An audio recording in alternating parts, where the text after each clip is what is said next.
이번 시간에는 신살 중에서 귀인 종합, 그러니까 귀인 종합편, 이제 귀인 신사를 다 모아가지고 한번 살펴보는 시간을 지금까지 쭉 진행을 해왔었죠. 그 중에서 이제 천을 귀인, 월덕 귀인, 천덕 귀인, 그 다음에 문창 귀인, 학당 귀인, 문곡 귀인, 이렇게 한 묶음. 그 다음에 오늘은 이제 마지막 시간이 되겠습니다. 재고 귀인, 천주 귀인, 일덕, 압록, 귀록, 요거를 이제 오늘 할 텐데. 기존에 했던 천을귀인이나 월덕귀인이나 천덕귀인 요것은 주로 대인관계라든가 뭐 사람의 어떤 인덕이라든가 성품이라든가 이런 부분에서 성품이 온화하다든가 대인관계가 좋다든가 원만하다든가 하는 그런 부분을 이제 주로 다루는 것이 천을귀인, 월덕귀인, 천덕귀인이죠. 그러니까 인덕이 있는 사주다 또는 성격이 원만하다 이런 특징을 드러냅니다. 그러니까 사주에 천을귀인, 월덕귀인, 천덕귀인이 있는 사람은 대체적으로 도와주는 사람도 많고, 왜 도와주느냐? 원래 타고난 성품이 부드럽고 원만하고 온건한 그런 상태를 보이기 때문에 인덕이 좋다 이렇게 보일 수가 있습니다. 그 다음에는 이제 문창귀인, 학당귀인, 문곡귀인 요거는 주로 이제 학업과 관련된 학업이라든가 두뇌와 관련되는 그런 신살이 되겠습니다. 그래서 사주 내에서 문창귀인이나 학당귀인이나 문곡귀인이 있으면은 대체적으로 공부도 잘하고 또는 이제 여러 가지 뭐 예술적인 소질이 있다든가 주로 그 학문이나 가르치는 쪽에 그러니까 교육계통 이런 데서 이제 직업적으로도 그런 데서 두각을 나타내고 또 작가라든가 예술가 이런 쪽에서 두각을 내는 그런 특징을 가지고 있다 이렇게 볼 수가 있습니다. 오늘 이제 본격적으로 공부하게 될 제고귀인, 천주귀인, 일덕, 압록, 귀록 요것들은 다 뭐냐면은 경제적 활동과 관련되어 있습니다. 경제적 활동. 그러니까 의식주와 관련되어 있는 귀인 신살이죠. 신살 중에서 귀인을 모아서 한번 살펴보는 시간인데 제고귀인, 천주귀인, 일덕, 압록, 귀록 요것들은 다 경제적인 측면에서 경제 활동과 관련된 또는 의식주와 관련돼서 의식주의 풍요로움을 보여주는 그런 신살이다 이렇게 볼 수 있습니다. 그래서 사주에 제고귀인이나 천주귀인이나 일덕압록 귀록이 있으면 대체적으로 먹고 사는 문제 그러니까 경제적인 측면에서 다소 풍요로운 그런 측면을 보인다 이렇게 볼 수가 있겠습니다. 그러면 지금부터 제고귀인, 천주귀인, 일덕압록 귀록이 구체적으로 어떤 것들인가 하는 것에 대해서 한번 살펴보겠습니다. 먼저 이 재고귀인이라는 것은 이렇게 갑술, 정축, 무진, 신미, 임술 이렇게 해서 총 5개, 이 5개를 이제 재고귀인이라고 합니다. 그래서 이런 갑술이나 정축이나 무진이나 신미나 임술이 일주에 있을 때 이거는 이제 재고귀인이 되기 때문에 사주에 일주가 갑술이나 정축이나 무진이나 신미나 임술이 되는 분이 사주 내에 격국이 잘 이루어진다면 상당한 부자 그러니까 거부가 될 수가 있다 또는 최소한 중간 이상의 어떤 부를 누릴 수 있다 뭐 이렇게 볼 수가 있겠습니다.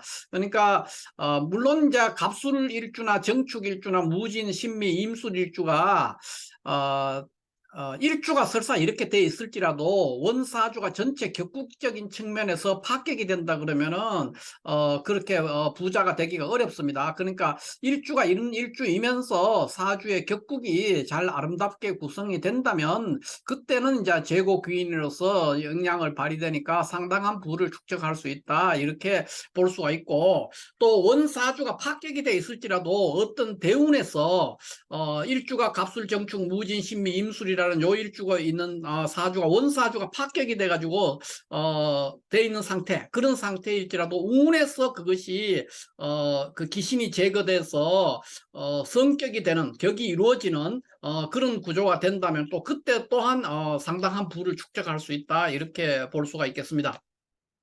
이 제고귀인은 왜 제고귀인이냐 하면은 일지에 있는 이 글자들이 다 그 일간의 재성의 묘지에 해당이 됩니다. 그래서 제고라고 하는데, 갑술일주라고 할 것 같으면은 이제 갑술은 무토, 이 무토가 이제 편제인데, 무토가 편제죠. 그래서 무토의 묘지가 술토입니다. 그래서 갑술은 이제 제고귀인이 될 수 있고, 그 다음에 정축 같은 경우에는 정화의 그 재성, 그것은 이제 경금이 되죠. 경금의 정축일주는 이 경금의 묘지가 됩니다. 경금은 사유축에서 삼합하니까 이렇게 볼 수 있고, 무진 같은 경우에는 무진은 임수, 임수가 재성이 되죠. 그래서 임수의 묘지가 신자진 삼합하니까 진토에서 묘지를 가지고 있고, 신미일주는 신금,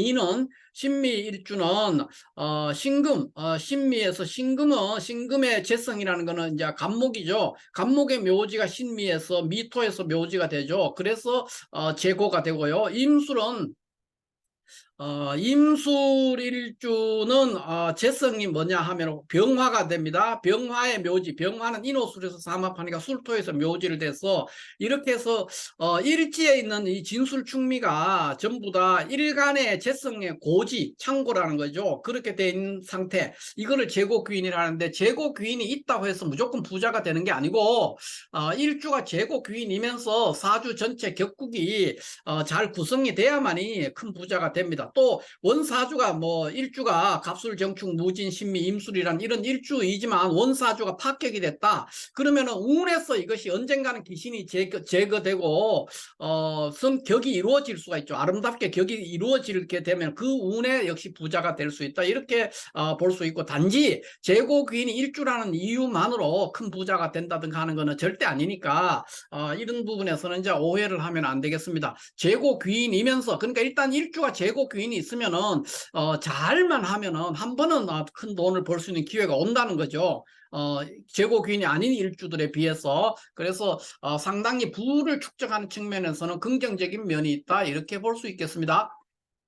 그 다음에는 이제 우리가 일덕, 압록, 귀록이라고 있는데, 이것들은 이제 주로 일덕이라고 하면은 갑인, 병진, 무진, 경진, 임술, 요 5개 일주, 요 일주가 이제 갑인 일주나 병진 일주나 무진 일주나 경진 일주나 임술 일주가 일덕이 됩니다. 그래서 요것들은 이제 대체적으로 이 중에서도 이제 무진이나 임술은, 여기 그 무진, 임술은 제고귀인에도 속합니다. 제고귀인에도 해당이 되기 때문에 나머지 갑인, 병진, 경진은 이제 그 제고귀인에 해당이 안 되지만, 이런 게 일덕이 있으면 일단 최소한의 의식주, 이런 것들은 해결이 된다는 거예요. 그래서 만약에 일주가 갑인이나 병진이나 무진, 경진, 임술이면 최소한 조금만 좀 하면은 큰 부자는 아닐지라도 중산층으로 진입하는 데는 뭐 전혀 문제가 없다. 또는 중상층, 중산층뿐만 아니라 중상층으로 진입하는데 문제가 없다, 이렇게 볼 수 있습니다. 물론 이 경우도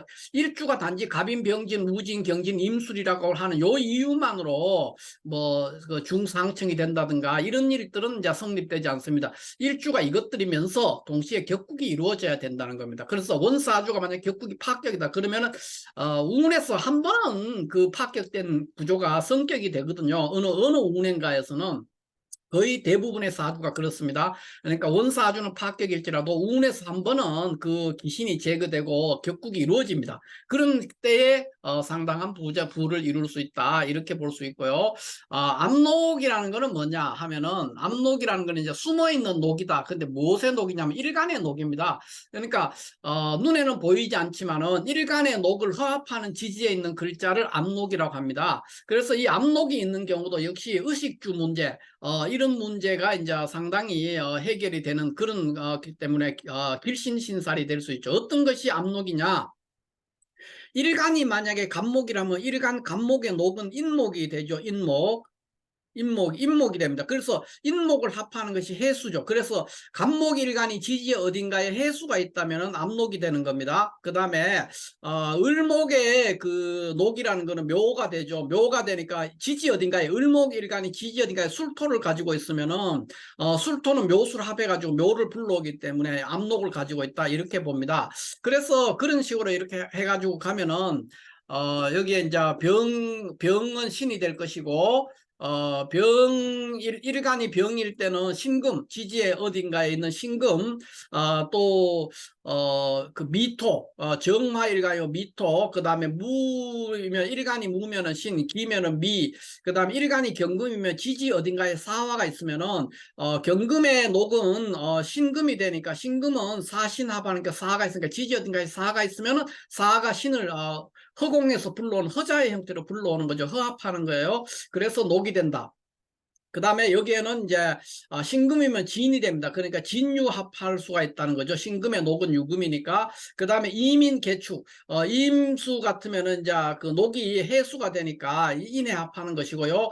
개수라면은 여기 이제 자수가 되죠. 자축합하니까. 그래서 역시 일간의 압록이 될 수 있다. 이렇게 볼 수 있습니다. 그래서 압록은 일주 자체가 압록이 되는 그 경우가 있죠. 그러니까 그게 뭐냐면 병신, 정미, 무신, 기미, 이민, 개축 이렇게 여섯 개 일주는, 만약에 일주가 병신 일주나 정미 일주나 무신 일주나 기미 일주, 이민 일주, 개축 일주는 일지가 일간의 녹을 압록하고 있기 때문에 이런 경우에는 이제 극빈층으로 전락하는 경우가 굉장히 드뭅니다. 그러니까 최소한 기본은 한다는 거죠. 이것도 이제 역시 압록이 있으면 최소한 중산층에는 진입한다.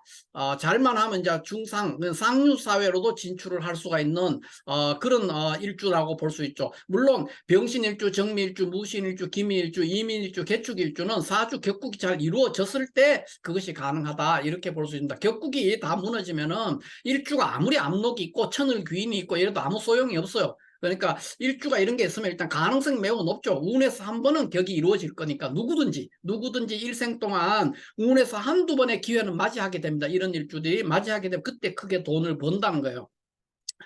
그것이 이제 압록이다 이렇게 볼 수 있고, 천주라는 거는 뭐냐 하면은 천주는, 여기 천주는, 표에 있는 천주는 월지나 일지에 있는 식신의 녹입니다. 그러니까 사주의 월지나 일지 식신의 녹이니까 간목이면은 식신이 병화죠. 병화의 녹은 사화가 됩니다. 그래서 월지나 일지에 사화가, 간목일간에 사화가 있으면은 이것이 천주귀인이 되고, 을목이 지지 어딘가에 오화가 월지나 일지에 오화가 있으면 을목의 그 식신은 그 정화죠. 정화의 녹이니까 오화가 됩니다. 이런 식으로 해서 쭉 보면 병이나 정은 사와 오가 되고요. 그 무기는 이제 신유, 그 다음에 뭐 경은 해, 신은 자 이렇게 됩니다. 그 다음 임은 임의 식신은 간목이죠. 간목의 녹은 인이고, 개수의 식신은 을목이 되는데 을목의 녹은 묘목이 됩니다. 지지에 있는 글자가.